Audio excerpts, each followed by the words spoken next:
vamos falar de um tema muito importante, que é arrependimento e perdão. Exato. Né? E hoje até, durante o programa de Tudo Um Pouco, nós tratamos no devocional sobre a questão do arrependimento também. O senhor trouxe algum texto para ilustrar, pastor Guerra? Um versículo aqui, né? Está em Marcos 1:4, que fala assim: apareceu João batizando no deserto e apregoando o batismo de arrependimento para remissão dos pecados.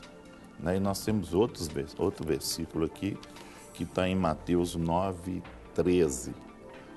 Isso mesmo, né? Ide, porém, e aprendei o que significa misericórdia. Quero e não sacrifício, porque eu vim a demar o justo, mas os pecadores ao arrependimento.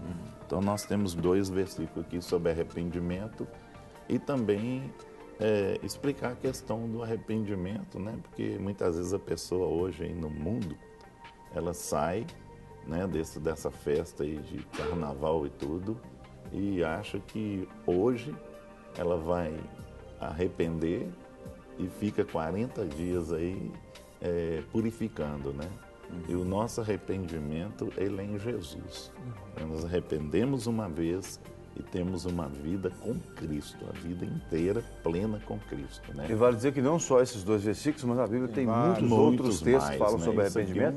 Mas o arrependimento, ao contrário que muitas pessoas pensam, o pastor Guerra está falando, não é um ritual. Não. É uma mudança de vida. Sim. Né? Tem até uma história de um senhor que ele tinha um filho e ele tinha um porquinho desses pequenininho, e o menino gostava desse porquinho. Mas o porquinho gostava de lama, e o menino queria que o porquinho ficasse dentro de casa, né? E ele não podia ficar com aquele porquinho sujo dentro de casa. Então ele foi no veterinário. Aí o veterinário falou: deixa o porquinho aqui 1 semana que eu vou dar um jeito nele. Aí pegou aquele porquinho e ele levou, e o porquinho não saía de dentro de casa mais. O menino punha fitinha, dava banho no porquinho, ficava limpinho. Só que o porquinho vira porcão, né? O porquinho cresceu, né? E quando cresceu, ele falou: como é que eu vou ficar? Aí ele levou o porco para fora, só que o porco não queria lama mais. Levava o porco, voltava correndo para dentro de casa. Aí ele voltou no veterinário. Falou: olha, agora eu tenho que levar esse porco para fora, porque eu não posso ficar com um porco desse tamanho dentro de casa. O que você fez com o porco? Ele falou: não, eu troquei o coração dele, botei um coração de cachorro nele. Então ele tinha trocado o coração do porco, né? O porco queria mais lama, né? Então houve uma troca ali, né? Né, isso é uma ilustração que realmente nós trocamos o nosso coração. Para falar de uma nova natureza. Uma nova né? natureza, entendeu? Porque o arrependimento tem que produzir uma nova natureza. Tem que haver uma mudança radical, né? Ele mudou o coração mesmo. Nós temos mudança. Isso que é justamente essa a questão, né? Ou seja, arrependimento é mudança de coração, ou seja, mudança de direção, mudança de mente. Né? Então, essa mudança do arrependimento que ele faz, a principal coisa, é a mudança de dentro para fora. Né? Porque muitas vezes as pessoas acham que apenas um dia de uma certa penitência ou de uma atitude externa vai... Um ritual, exatamente. Vai simplesmente apagar anos de situações ou talvez de 4 dias aí, onde a pessoa deitou e rolou. Né? E o que o Senhor Jesus ele nos promete, o que ele faz na realidade, é justamente isso, é uma mudança de dentro para fora, onde o nosso coração, as nossas motivações, os nossos valores são completamente transformados. E essa transformação não é meramente para alguns dias, é para o resto da vida. Né? Ou seja, a nossa visão, nosso olhar, as escamas dos nossos olhos são retirados e a gente começa a enxergar as coisas com um outro prisma.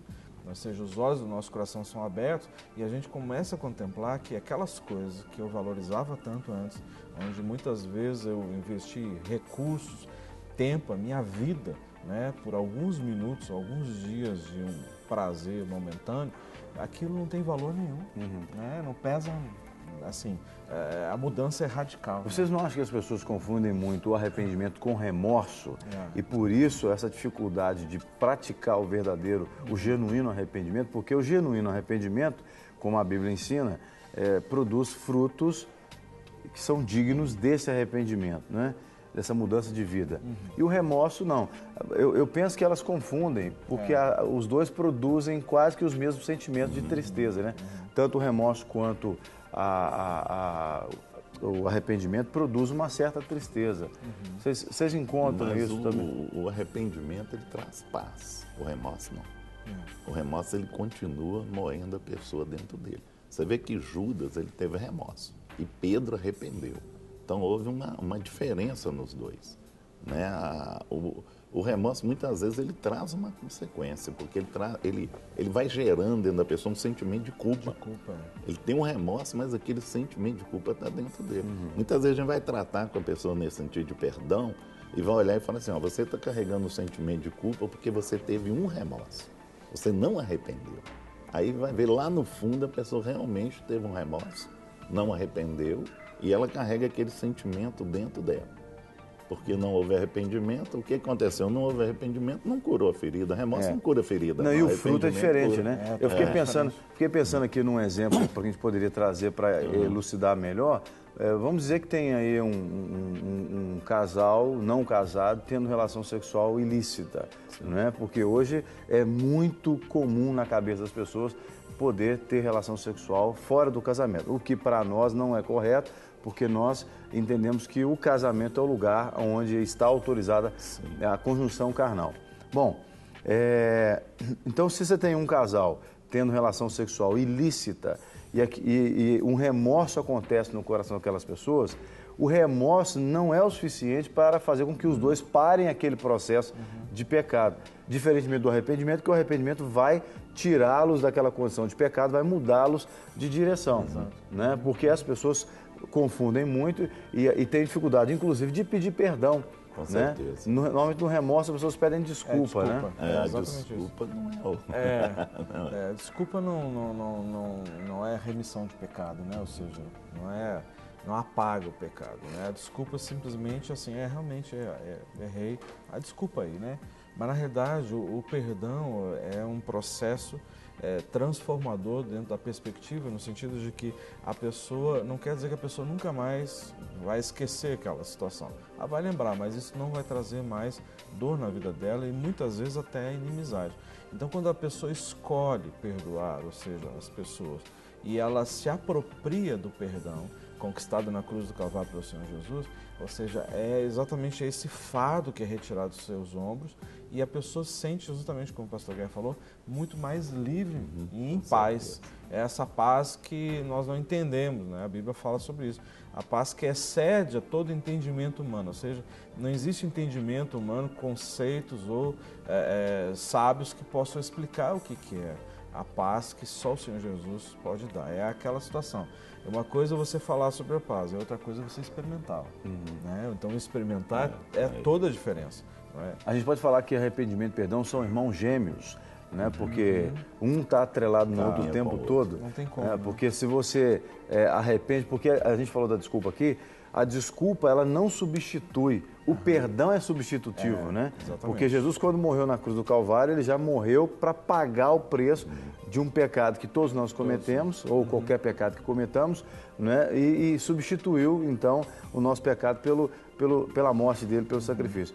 E a desculpa, ela é mais superficial e não produz esse fruto. É uma forma da pessoa cobrir aqui, naquele momento, dela dar uma satisfação. Mascara. Mascara, você falou tudo. Né? Mascara. Nós até falamos sobre máscara, né? Na segunda-feira, mas realmente a pessoa vai mascarar o perdão. Ela vai mascarar o perdão. Você me desculpa e fica por isso mesmo. Sai com aquele mesmo sentimento, o sentimento vai continuar o mesmo. Continua fazendo normalmente? Continua fazendo e aplicando as mesmas coisas que aplicava, entendeu? E o arrependimento genuíno, é igual você falou, ele vai ser casado com perdão. Os dois vão ser de mãos dadas. Um tem que estar de mão dada com o outro. Senão não funciona, não. Aí traz né? Aí a pessoa fala... E outra coisa na questão da desculpa, engana o outro, né? Porque o outro sai enganado, você entendeu? Pensa bem. A pessoa sai, não, fulano me perdoou, tá tudo jóia e tal. Mas o cara tá cheio de... né? Isso acontece até entre casal, né? Porque aí a hora que surge um problema, aí joga tudo em cima de novo, né? Levanta aqueles defuntos, tudo e tal.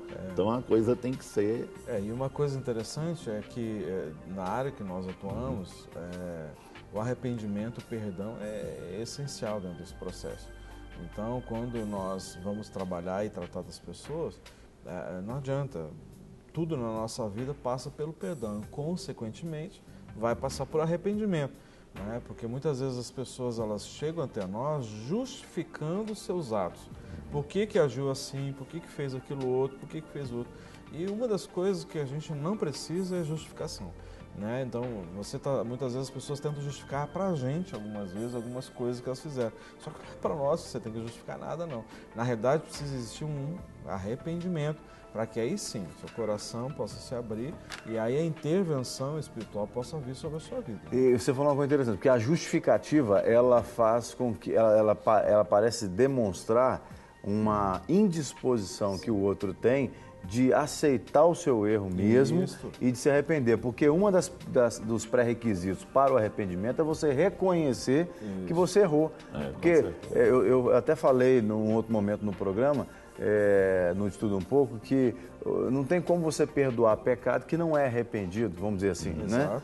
Eu não estou falando assim, por exemplo, alguém ofende a outra pessoa e o ofensor não vem pedir perdão, portanto, a vítima pode usar essa desculpa para não perdoá-lo. Não é isso que eu estou dizendo, né? Estou dizendo da perspectiva do ofensor. Se o ofensor não se arrepende perante Deus, ele não tem como ser perdoado porque ele não se arrependeu. Ele não aceitou o sacrifício substitutivo de Jesus, né? O perdão em Jesus, porque a Bíblia nos garante isso, né? Que Jesus, todo aquele que crê em Jesus e confessa Jesus não será condenado, mas será salvo. Uma vez que eu não me arrependo, eu estou dizendo para Jesus, seu sacrifício para mim não valeu, né?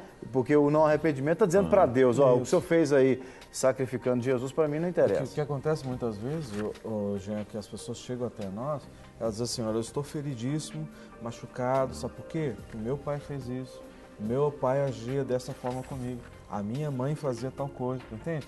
Então, assim, porque o meu irmão me violentou, aí depois meu primeiro namorado me violentou também. Então, quando a gente começa a perceber, os problemas são todas as outras pessoas. O chefe, que ele é uma pessoa que se ira facilmente, não tem paciência para ensinar. E aí a gente fica olhando a pessoa e diz assim, muitas vezes eu tenho que interromper. Eu só quero entender uma coisa assim, você nunca fez nada? Então as feridas que você tem é tudo por causa dos outros? Embora a gente sabe que muitas vezes as pessoas não estamos minimizando aqui o sofrimento das pessoas. Né? Mas muitas vezes as pessoas chegam transferindo as suas feridas, suas dores às outras pessoas. E tem situações que ela faz parte do processo. Não, inclusive... Por exemplo, no casamento, o que acontece? O problema não é meu cônjuge. Meu cônjuge é isso, meu cônjuge é aquilo. Mas o casamento não é só o cônjuge. São os cônjuges, ou seja, são as duas pessoas.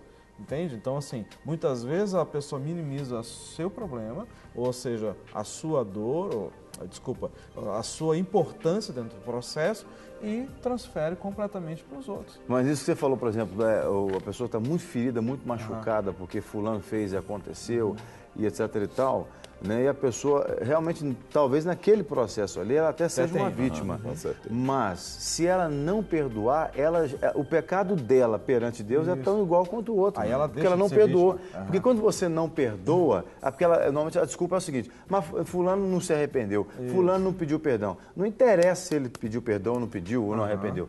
O perdão tem que ser dado livremente, porque senão eu estou também no mesmo nível de julgamento que eles. É como se eu estivesse dizendo para Deus assim, nós dois, Deus, decidimos quem é que vai entrar no céu e quem não vai entrar no céu. Quem que nós perdoamos, quem que nós não perdoamos. E tem uma coisa interessante, eu não preciso estar certo para perdoar as pessoas. Eu posso estar errado. Tu entende? Então, dentro dessa perspectiva, às vezes as pessoas olham assim que... não, mas eu não fiz nada. Na realidade, eu sou só apenas vítima. E eu posso deixar de ser vítima quando eu não perdoo, quando eu me torno uma pessoa muitas vezes arrogante, orgulhosa, vingativa. O que é vingança? Não é? Vingativo, não. Tudo que ele fez agora ele vai sentir, vai sofrer. Né? Então são mecanismos muitas vezes de defesa, mas que muitas vezes nos prende e faz com que a gente não experimente tudo aquilo que Deus tem para as nossas vidas.